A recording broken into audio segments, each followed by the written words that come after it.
شیر خدا علی المرتضیٰ، کیا بات ہے اس شیر خدا کی بھی۔ کتب حدیث میں سب سے زیادہ فضیلت کی حدیث ہے مولا علی شیر خدا کی۔ کیا شان پائی ہے، کیا مرتبہ پایا۔ 9 سال عمر تھی جب کلمہ پڑھا تھا۔ ویسے میرا تو خیال یہ ہے کہ یہ شروع سے کلمہ پڑھتے تھے اس لیے کہ پلے ہی حضور کی گود میں ہے۔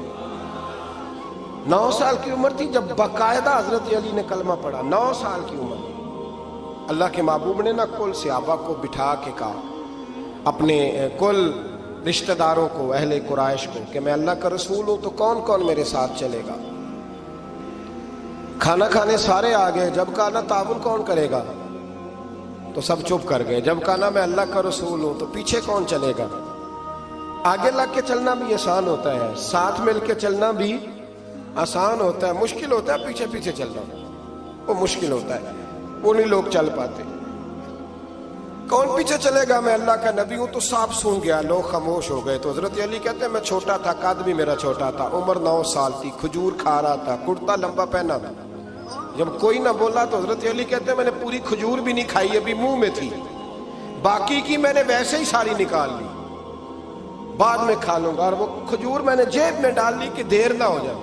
اور آپ فرماتے ہیں میں پنجوں کے بل کھڑا ہو گیا اور میں نے دونوں بازو کھڑے کر کے کہا یا رسول اللہ یہ نہیں نہ بولتے، ابو لہب، عتبہ، عتیبہ، شعبہ، ابو سفیان نہیں نہ بولتے تو نہ بولیں، حضور آپ پریشان نہ ہو، انا حافظوں کا یا رسول اللہ، انا ناصروں کا یا رسول اللہ، حضور میں ہر دشمن کے مقابلے میں آپ کی حفاظت کروں گا، دین کے ہر کام میں میں آپ کی مدد کروں گا۔ کہاں حضرت علی نے دوستی لگائی، کہاں 9 سال کی عمر، کہاں دوستی، پانی پرن سہیلیاں رنگا رنگ کڑے پر پریا اس دا جانیے جس دا تو حضور میں۔ اور پھر حضرت علی ہر میدان میں آپ کو نظر آئیں گے، ہر بدر میں بھی مولا علی، احد میں بھی مولا علی، خندق میں بھی مولا علی۔ خیبر والے دن آنکھیں دکھتی تھی پر میرے حبیب نے فرمایا اسے بلاؤ، جھنڈا بھی اسے ہی دینا ہے اور فتح بھی اللہ اسی کے ہاتھ پہ عطا فرمائے۔ یعنی تکلیف بھی تھی، آنکھیں دکھتی تھیں، حضرت علی بظاہر بیمار تھے، لیکن حضور نے فرمایا چونکہ انہوں نے وعدہ کیا ہے وہی آئیں گے، میدان میں نکلیں گے۔ ہر صحابی شان والے، حضرت ابوبکر صدیق کے مقام کو کون بول سکتا ہے، جناب عمر، جناب عثمان، طلحہ و زبیر، ہر ایک کی کیا بات ہے۔ لیکن میرے نبی کریم علیہ الصلوۃ والسلام نے ہر میدان میں انہیں یاد کیا اور وہ ہر میدان میں پہلی صف میں نظر آئے۔ 63 سال عمر تھی حضرت علی کی، کوفے کے بازار سے گزر رہے تھے، ایک کافر نے آ کے خنجر مارا اور جناب علی المرتضیٰ شیر خدا کی داڑھی سے جب خون نکلا نا، وہ 9 سال کی عمر میں وعدہ کیا تھا کہ میں دین کا مددگار بنوں گا، اور جب 63 سال کی عمر میں زخم لگا کوفے کی گلی میں، جناب علی نے اپنا خون دیکھا اور جب زمین پہ گر رہے تھے تو پتہ کیا کہہ رہے تھے، فزت برب الکعبہ، لوگوں رب کعبہ کی قسم میں کامیاب ہو گیا، میں نے آج اپنا وعدہ نبھا دیا، لے سجنا اسا توڑ نبھائی، لے سجنا اسا توڑ نبھائی تے جان دتی راہ تیرے، ختم ہو گئی بات، لے او سجنا اسا توڑ نبھائی، عشق لگا سی کھیڈاں کھیڑ دی رو تے پھر مینوں کھیڈاں بھول گئیاں، میں کجل پایا سی یار دے ویکھنے، پھر وہ دی یاد وچ روندیاں ہی رول گئیاں تے حیدر شاہ اس گلی کدے بھی نہ رول دی، پر ہن تے رول گئیاں تے بلے شاہ دی ہو جانے، سانو اپنی توڑ نبھا لیندے۔ عزیزو یاد رکھو اللہ رسول سے رشتہ نا ہر لمحہ نبھاؤ۔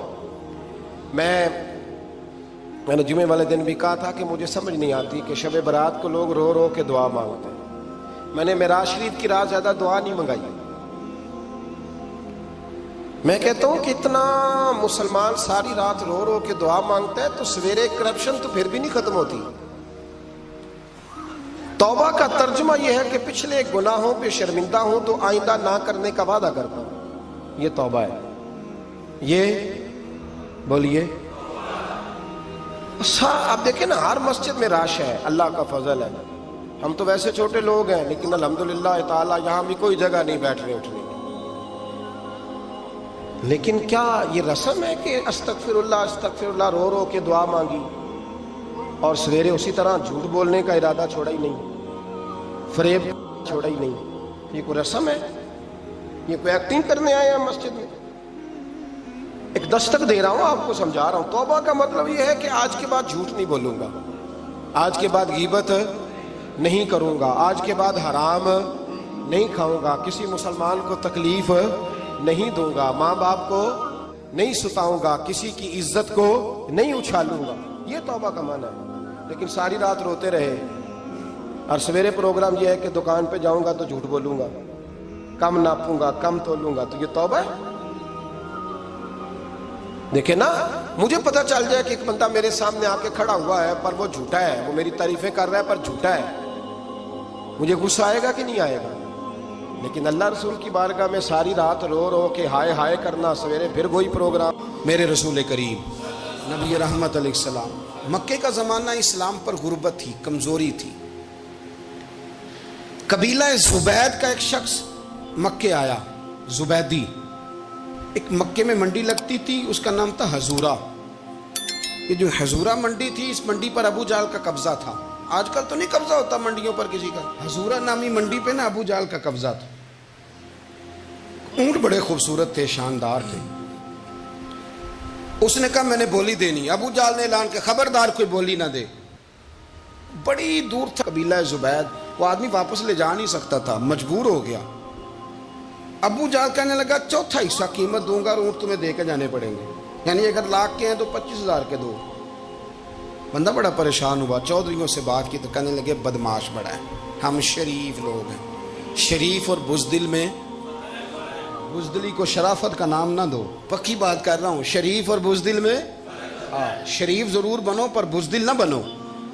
جی ہم جی شریف لوگ ہیں جی، وہ کیا مطلب؟ کوئی پاس نہ آیا، وہ بیچارہ نہ کونے میں بیٹھ کے رونے لگ گیا، کہنے لگا میں کدھر جاؤں یارو، میں واپس بھی نہیں لے جا سکتا، اور چوتھے حصے میں دے کیسے جاؤں، اتنا نقصان۔ وہ رو رہا تھا تو کہیں حضرت زید بن ارقم نے سن لیا۔ آپ فرمانے لگے کیوں روتا ہے؟ کہنے لگا یار میں نے تو اہل عرب کی تعریف سنی تھی، میرے ساتھ کھڑا ہی کوئی نہیں ہوتا۔ تو آپ فرمانے لگے تو نے عربی دیکھا ہی کب ہے؟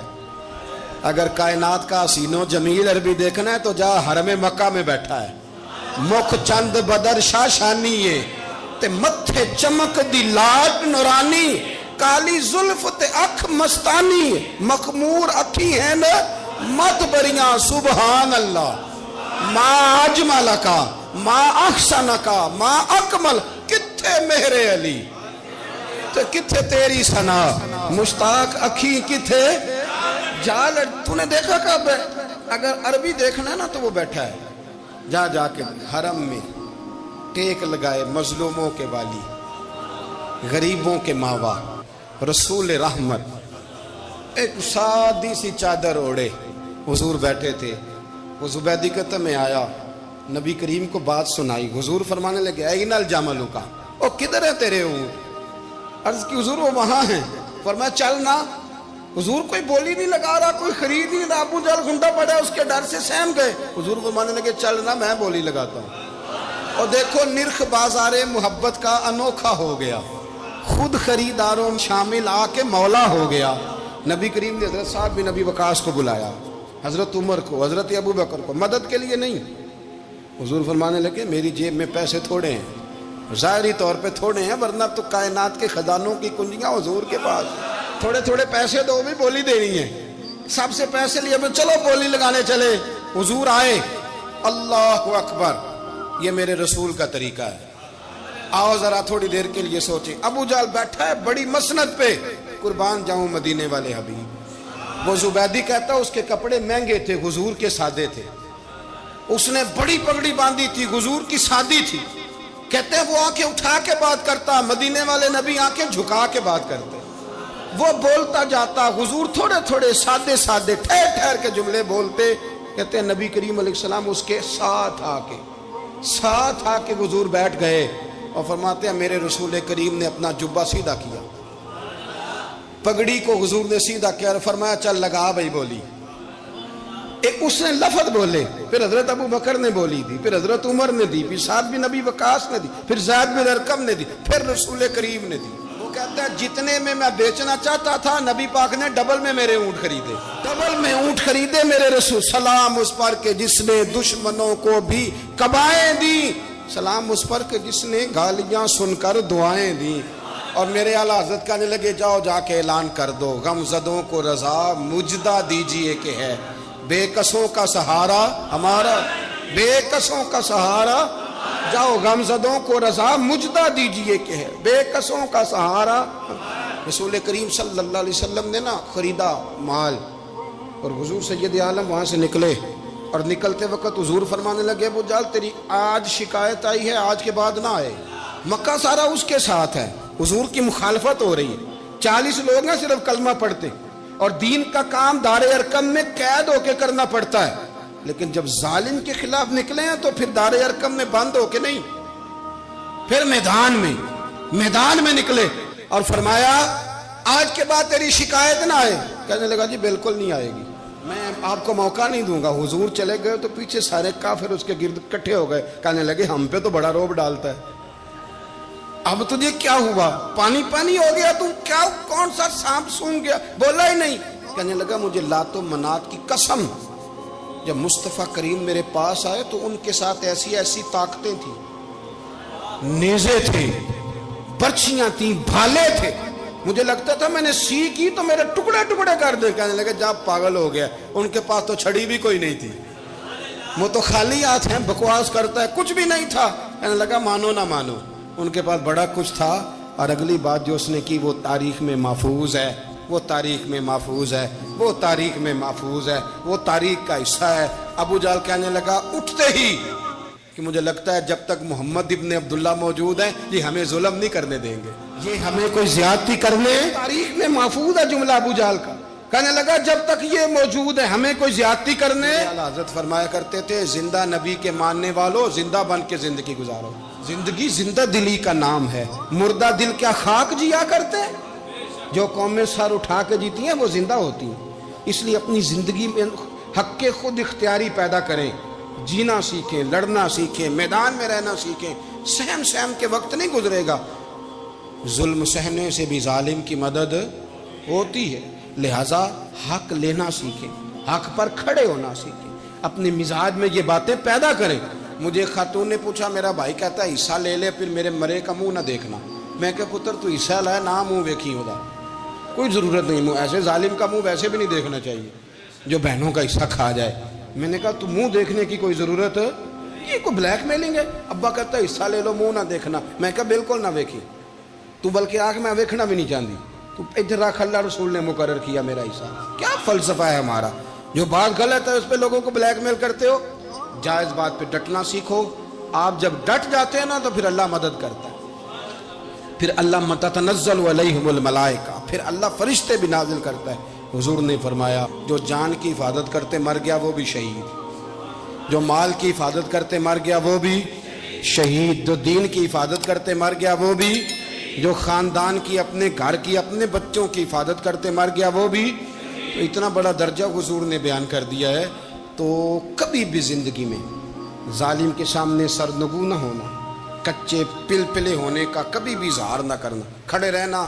جو کھڑا رہتا ہے رب اس کے ساتھ رہتا ہے. اللہ سمجھنے کی توفیق عطا فرمائے. اسحاق نے بھی لکھا ہے، ابن حشام نے بھی لکھا، البدایہ والنہایہ میں بھی ہے. کچھ تو لوگ ایک ایک دو دو کر کے مسلمان ہوئے نا، کچھ قبیلوں کے قبیلے مسلمان ہوئے. بنو عراش ایک قبیلہ تھا، اس کا ایک شخص مسلمان ہوا، پھر سارا قبیلہ مسلمان ہوا. وہ کہتا ہے میں نا مکہ مکرمہ آیا. یہ وہ دور تھا جب نبی پاک علیہ السلام نے ابھی اعلان نبوت فرمایا تھا، اور وہ اسلام پر غربتوں کے دن تھے. سارا مکہ جب جتھا ہو جاتا ہے پھر تو بندے کی بڑی بات ہوتی ہے نا، اور جب ایک ایک دو دو سنگی ہو تو پھر مشکل ہوتا ہے. غربتوں کے دن تھے. کہتے ہیں میں مکے آیا، میں چھوٹا سا کاروباری تھا، بیوپاری تھا، تاجر تھا. میں گاؤں سے جانور خریدا کرتا تھا، شہروں میں بیچا کرتا تھا. کہتے ہیں میں نے نا 2 اونٹ یا 2 گھوڑے، مختلف کتب میں مختلف لفظ ملتے ہیں. کہتے ہیں وہ 2 اونٹ میں گاؤں سے لایا، مکے میں نے بیچنے تھے. جب میں مکے پہنچا تو پہلی ملاقات ہی ابو جہل سے ہو گئی. مجھے کہنے لگا یہاں ایک شخص نے دعویٰ کیا نبوت کا، اس کے قریب نہیں جانا. کہتے ہیں میں نے کہا یار مجھے تو پتہ بھی نہیں تھا، یہ تو تعارف تم نے کرایا ہے. تو کہنے لگے ان کے قریب نہیں جانا. کہتے ہیں میں بڑا کم دائیں بائیں تو آتا تھا، مکے میرا کم آنا جانا رہتا تھا. قریب نہیں جانا. میں نے کہا چلو نہیں جاتے. کہتے ہیں اسے اونٹ پسند آ گئے, اس نے خرید لیے. میں نے کہا پیسے؟ تو کہنے لگا کل دے دوں گا. اگلے دن میں اس کے گھر لینے گیا تو کہنے لگا کل دوں گا. ہوٹل بھی نہیں ہوتے تھے, پردیسی بیچارے, بڑے ان کے لیے مشکلات ہوتی تھی کسی دوسرے شہر میں رہنا. کہتے ہیں میری کل جمع پونجی بھی وہی تھی جو میں نے لگا دی. تیسرے دن میں گیا تو میں نے کہا یار میرے پیسے دے, میں غریب آدمی ہوں اور میرے تو بچے انتظار کر رہے ہیں اور میں سڑک پہ سو کے وقت گزارتا ہوں, میرے پیسے دے میں جاؤں. کہتے میں نے دبا کے بات کی تو ابو جہل کہنے لگا جا دوڑ جا, جہاں سے ملتے ہیں لے لے. کہتے ہیں پردیس تھا, انشاءاللہ پردیسی کوئی بھی نہ تھی. ککھ جنا تو پارے. کہتے ہیں کہ میں پریشان ہو گیا کہ کہتا جا دوڑ جا. میں کانپنے لگا. میں نے لوگوں سے پوچھا چودھری کہاں بیٹھتے ہیں, سردار کہاں؟ انہوں نے کہا حرم مکہ میں جو ٹولیاں بنا کے بیٹھے ہیں وہ ہمارے سردار ہی ہیں. کہتے ہیں میں وہاں پہنچا, اتبا, اتیبہ, شیبہ, اخنس بن شریح, ابو سفیان سب بیٹھے تھے. میں قریب گیا, میں نے کہا مکے کے سردارو میں تمہارے شہر میں لٹ گیا, میرے لیے مشکل بن گئی. کہا کیا ہوا؟ کہنے لگے ایک آدمی نے مجھ سے 2 اونٹ خرید لیے, وہ میری کل کمائی تھی, پہلے تو آج کل کرتا رہا, اب کہتا ہے جا دوڑ جا, کچھ نہیں ہے, میری مدد کرو. کہتے ہیں اتبا بولا. کہنے لگا کس کی طاقت ہے ہمارے ہوتے ہوئے تیرے پیسے دبا جائے. کہتے ہیں جب اس نے یہ کہا تو میرے اندر امید کی کرن چمکی کہ میرے مل جائیں گے. کہتے کون ہے بتا؟ میں نے کہا کہ ابو جہل. کہتے اس نے ساتھ ہی نا گردن جھکا لی. کہنے لگا اوہو وہ تو بہت بڑا گنڈا ہے, تو کہاں الجھ گیا؟ وہ تو پیسے نہیں ملتے. کہتے ہیں اب تو میرے پاؤں تلے زمین نکل گئی. یہ تاجر نا جب ڈوبتا ہے تو خودکشی کرتا ہے معاذ. اس لیے کہ جب کسی انسان کی کل پونجی, ایک تاجر کے ساتھ بہت سارے لوگ وابستہ ہوتے ہیں, یہ دولت کی محبت نہ سمجھیں, اس کو بہت بڑا الجھاؤ ہوتا ہے. اور ہمارے ہاں جب لوگ عروج پہ ہوتے ہیں تو سجن بھی بڑے ہوتے ہیں, اور جب انسان ڈوبنے لگتا ہے تو اس کا ہاتھ بھی کوئی نہیں تھامتا. ساری عمر یہ آٹا گد ہے, لکھاں کیتے نہیں پیڑے, وقت آیا ہی تے محمد بخشا, کوئی نہیں ہو بیٹھا لیڑے. آپ کو پتہ ہے کوئی قریب بھی نہیں آتا غربت کے دنوں میں. کہتے ہیں میں کانپنے لگا, اب میں کیا کروں گا, میری بیٹیاں میرے بچے تو روئیں گے. ادھر دیکھنا میری طرف. کہتے ہیں سامنے نا بیت اللہ شریف کے ساتھ ٹیک لگا کے آمنہ کے لال بیٹھے تھے, سادہ سا لباس, سادہ سا. حضور نہ کوئی تسبیح پڑھ رہے تھے. اتبا نے معاذ اللہ ثم معاذ اللہ, نقل کفر کفر نہ باشد, پھبتی کسی مذاق کیا. کہنے لگا وہ جو بیٹھے نا وہ تیرا مسئلہ حل کر سکتے ہیں وہ. کہتے اس نے یہ کہا اور باقی ہنسنے لگے. مجھے سمجھ نہ آئی کہ بھیجتے بھی ہیں اور ہنستے بھی ہیں. انہوں نے تو معاذ اللہ مذاق کیا نا کہ آج کل تو بڑا سارا مکہ مخالف ہے, تو وہ کیسے جائیں گے, اور ابو جہل سب سے بڑا مخالف ہے. کہتے میں نا آہستہ آہستہ قریب گیا حضور کے. غریب آدمی ڈرتا ہے نا بیچارہ, وزیروں سے بھی پیروں سے بھی کامتا رہتا ہے. کہتے میں آہستہ آہستہ قریب گیا اور پیچھے جا کے بیٹھ گیا. میرا دل تھا کہ وہ فارغ ہو کے میری طرف دیکھیں گے, تب میں ڈر رہا تھا, سہم رہا تھا.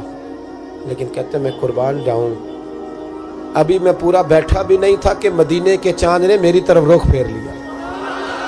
حضور نے رخ پھیرا اور کہتے ہیں 2 جملے نبی پاک نے کہے تو مجھے یوں لگا جیسے پردیس میں مجھے میری ماں مل گئی ہو. کہتے ہیں 2 جملے, میں کھل کے رویا. 2 جملے صرف. پہلا جملہ محبوب نے فرمایا پردیسی لگتے ہو, اور دوسرا فرمایا پریشان لگتے ہو. ایک باری میریاں اکھیاں چوں اونا نے اتھرو پونجے سن, ہن تے چسکا پہ گیا رونے دا, ہن تے چسکا پہ گیا رونے دا, تے ہر ویلے آہو زاری دا. کہتے ہیں نبی کریم علیہ السلام نے جب پوچھا تو میں رویا. میں نے کہا محبوبہ میں آپ کو جانتا تو نہیں پر پردیس میں لٹ گیا ہوں. کہتے ہیں میں رونے لگا تو حضور نے فرمایا چپ کر, رونے کی بات نہیں. میرے کاندھے پہ تھپکی دی, فرمایا پریشان نہ ہو. پہلا ہی جملہ, پوچھا بھی نہیں کام کیا ہے, یہ بھی نہیں بتایا مسئلہ کیا ہے. محبوب فرمانے لگے چپ کر, آنسو پوچھ لے, جیسے تو کہے گا نا ویسے ہی ہو جائے گا. وہ بریلی کے امام بولے اور فرمانے لگے غم زدوں کو رضا مجدہ دیجئے کہ ہے, غم زدوں کو رضا مجدہ دیجئے کہ ہے, بے کسوں کا سہارا ہمارا نبی, سب سے اولا ہو آلہ ہمارا, سب سے بالا ہو آلہ ہمارا نبی. کہتے ہیں نبی کریم علیہ السلام نے فرمایا جیسے تو کہے گا ویسے ہی. کہتے ہیں پھر حضور نا میرا بازو پکڑا اور گھر لائے.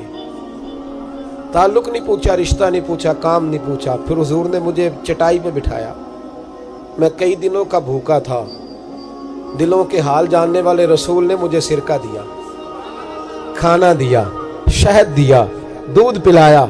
جب میں سیر ہو گیا نا اور کچھ مجھے تسلی ہوئی تو فرمانے لگے بتا تیرا مسئلہ کیا ہے؟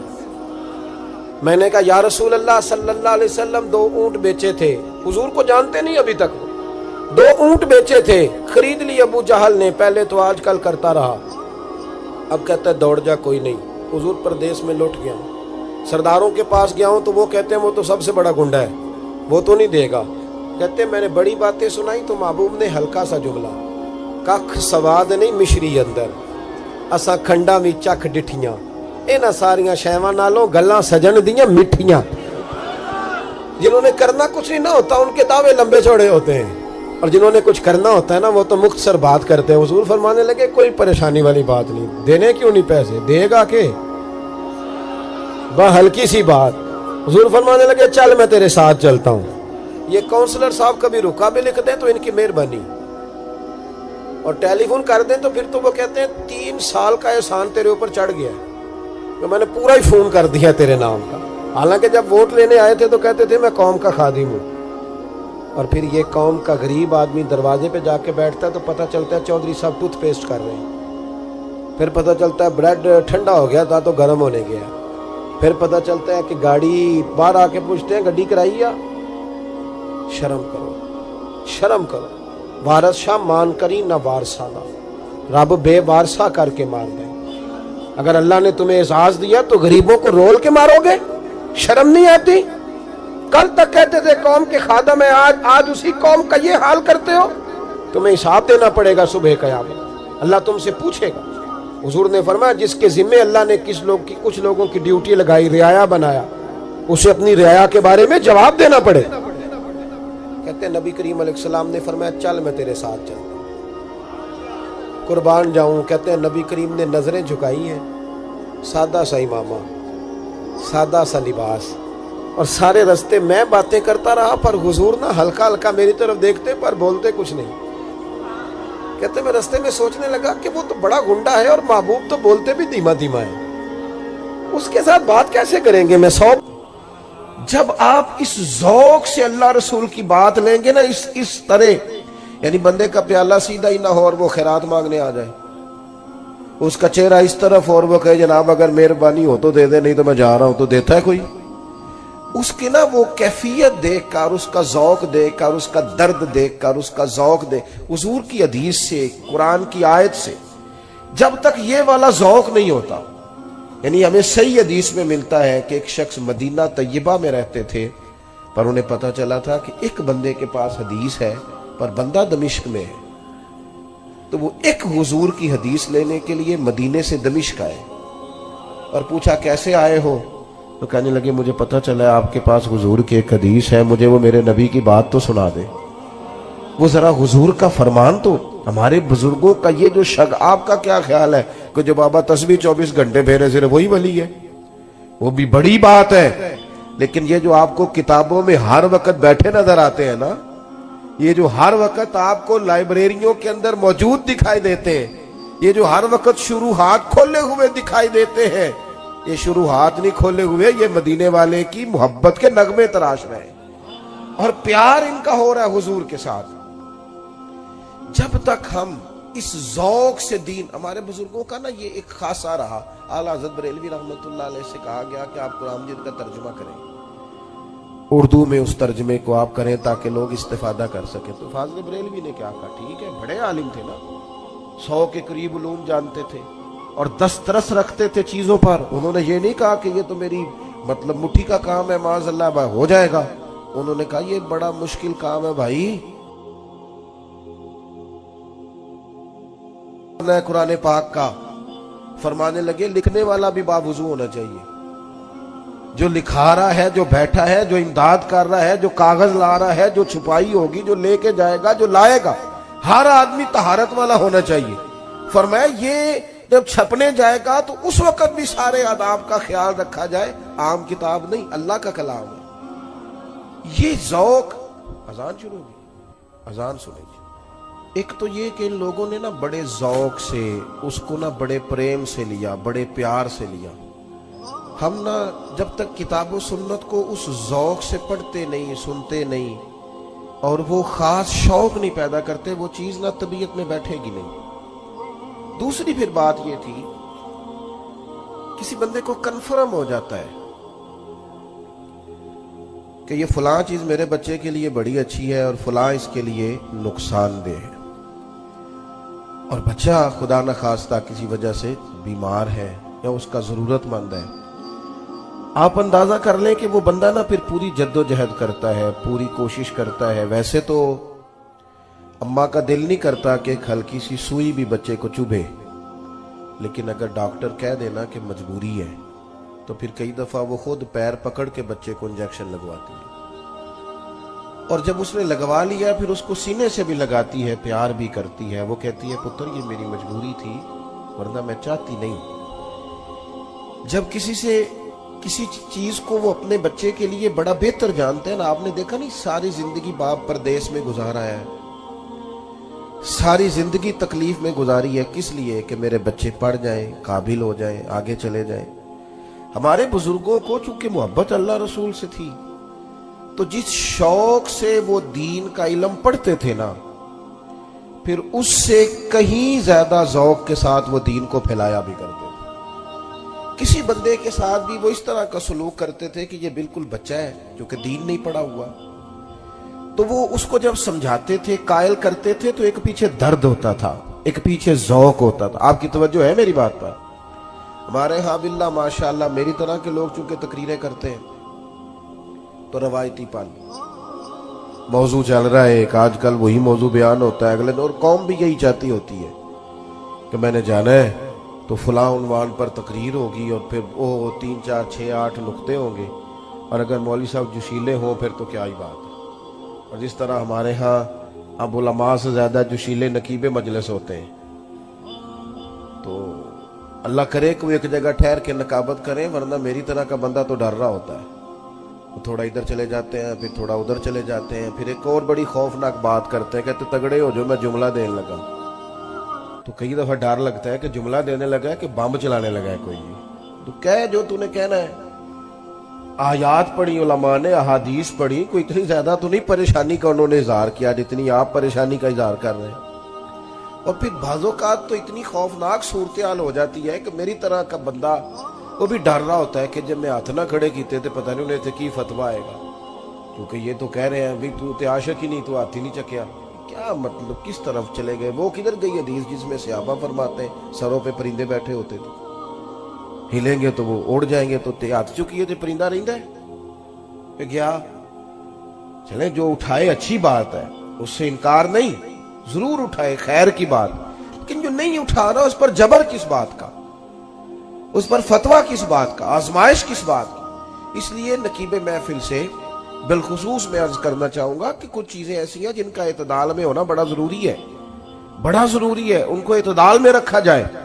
آپ میری بات کو سمجھیں گے، ہمارے بزرگوں نے، صوفیاء نے نا، درد تھا ان کے دلوں میں کہ میں نے دین پھیلانا ہے، درد تھا، بے نمازی کو دیکھ کے پریشان ہو جاتے تھے،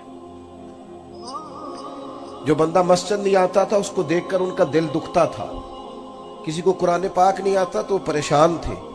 حضرت باجزید بستامی رحمت اللہ علیہ دیکھتے کسی نوجوان کو کہ وہ دین سے دور ہے یا کسی گناہ میں ہے یا معاذ اللہ مسلمان نہیں ہے تو رو پڑتے، کہتے مالک تو نے کتنا خوبصورت بنایا ہے، اس سے وہ والے کام کرا جو اسے جنت میں لے جائے، ایسا نہ ہو کہ یہ جہنم کا ایندھن بن جائے۔ وہ درد تھا، اس درد سے انہوں نے دین پھیلایا، اس درد سے انہوں نے، کوئی نہیں چھپتی تھی کتابیں اتنی تیزی سے اعلیٰ حضرت کے زمانے میں، لیکن وہ درد تھا جو انہیں بیٹھنے نہیں دیتا تھا، صبح لکھتے، شام لکھتے، مشقت کرتے، ایک آدمی سینکڑوں آدمیوں کا کام تنے تنہا کرتا، ڈیوٹیاں کی ان لوگوں نے۔ آپ کبھی آج ان کی کتابیں لوگوں سے پوری پڑھی نہیں جا رہی، بتاؤ کس طرح لکھی؟ اور وہ کتاب اس طرح نہیں ہے کہ 2-4 چیزیں ادھر سے لی، 2-4 ادھر سے لی، تو 5 کتابیں سامنے رکھی تو چھٹی بھی بن گئی ان میں سے، اس طرح نہیں ہے۔ وہ تو کام اس طرح ہے کہ ایک ایک جملے پر کئی کتب کے حوالہ جات ہیں، وہ اندر نہ، وہ کسی درویش نے کہا تھا پانی لوڑ نہیں ہڑا نو راہ برا دی، جب ہڑ آتا ہے نا، ہڑ جذبے کا،